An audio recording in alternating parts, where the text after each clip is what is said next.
Hello বন্ধুরা, আসসালামু আলাইকুম। আশা করি আপনারা সবাই ভালো আছেন, সুস্থ আছেন। আমি আল্লাহর রহমতে ভালো আছি, সুস্থ আছি। দেশি মুরগির আরেকটা গুরুত্বপূর্ণ ভিডিও নিয়ে আসলাম। কিভাবে দেশি মুরগি শীতকালে পালন করবেন। শীতকালে মানুষের দেশি মুরগি পালন করলে বিভিন্ন ধরনের সমস্যার সম্মুখীন হন। আশা করি ইনশাল্লাহ এই ভিডিওটা যদি পুরো দেখেন, আপনাদের দেশি মুরগি শীতে পালন করতে কোনো অসুবিধা হবে না এবং যে ভুলভ্রান্তিগুলো ছিল আশা করি ইনশাল্লাহ তা ঠিক হয়ে যাবে। এতে আপনাদের দেশি মুরগি পালন করলে আপনাদের ওষুধের খরচ কম হবে, দেশি মুরগি মারা খুব কম যাবে। আশা করি ইনশাল্লাহ ভিডিওটা সম্পূর্ণ করবেন আপনারা। আপনাদের একটু ভালোবাসায় আমি এরকম সুন্দর সুন্দর ভিডিও বানাইতে চাই। আলহামদুলিল্লাহ এখন পর্যন্ত আমার ভিডিওতে 1000+ সাবস্ক্রাইবার পরিবার হয়েছে। আপনারা সবাই বেশি বেশি আমাকে একটু সাপোর্ট করেন। চলেন সময় নষ্ট না করে শোনা যাক ভিডিওগুলো। আপনারা সর্বপ্রথম দেশি মুরগি শীতের দিনে পালন করতে হলে সর্বপ্রথম আপনাদের 3টা দিক খেয়াল রাখতে হবে। 1 বাসস্থান, 2 খাদ্য, 3 প্রাকৃতিক খাবার। বাসস্থান সর্বপ্রথম আপনাদের খেয়াল করতে হবে, দক্ষিণ পাশে খোলা থাকলে সর্বপ্রথম আটকিয়ে নিতে হবে।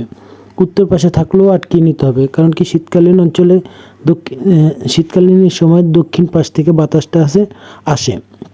এতে দেশি মুরগির শরীরে বাতাসটা লাগলে ঠান্ডা লাগে। তাই সর্বপ্রথম আপনাদেরকে খেয়াল রাখতে হবে ঘরের চারপাশে আপনাদের আটকে রাখতে হবে। দিনের বেলা একটু খোলামেলা রাখতে হবে, যাতে আবহাওয়া বা বাতাস এক পাশ থেকে আরেক পাশে গেলে কি হয়, ঘরে যে গ্যাসগুলো থাকে সেই গ্যাসগুলো বের হয়ে যাবে। তারপরে আপনারা মুরগিগুলো ছেড়ে পালন করলে প্রথমেতে লিটার, মাটিতে যদি ছেড়ে পালন করেন লিটার সর্বপ্রথম আপনাদের খেয়াল করতে হবে। লিটার থেকে অ্যামোনিয়া গ্যাস হয়, আর অ্যামোনিয়া গ্যাস থেকে বিভিন্ন ধরনের রোগ জীবাণু হয়। বিশেষ করে শীতের দিনে অ্যামোনিয়া গ্যাসটা একটু বেশি হয়, কারণ কি আপনারা যখন মেঝেতে মুরগি ছেড়ে পালন করেন তখন লিটার দিয়ে আপনার মুরগি পালন করেন। চারপাশে যদি আটকে রাখেন এক পাশ থেকে আরেক পাশে বাতাস যায় না। সেই কারণে সর্বপ্রথম আপনাদের খেয়াল করতে হবে লিটার ব্যবস্থাটা, যাতে সেখানে কোনো অ্যামোনিয়া গ্যাস না হয়। আর খাঁচায় দেশি মুরগি পালন করলে আপনাদের খেয়াল রাখতে হবে খাঁচার নিচে যে ট্রেগুলো দেন সেখানে মুরগি মল পড়ে থাকে। সেই মল 2 থেকে 3 দিন অথবা 3 থেকে 4 দিন পর পরিষ্কার রাখতে হবে, কারণ দেশি মুরগির মল থেকে অ্যামোনিয়া গ্যাস হয়। এই অ্যামোনিয়া গ্যাস থেকে মুরগির ঠান্ডা লেগে থাকতে পারে, এদিকে আপনাদের খেয়াল রাখতে হবে। এবার চলেন স্টেপ 2। সর্বপ্রথম আপনাদের খাদ্য ব্যবস্থাটা পুষ্টিকর হতে হবে।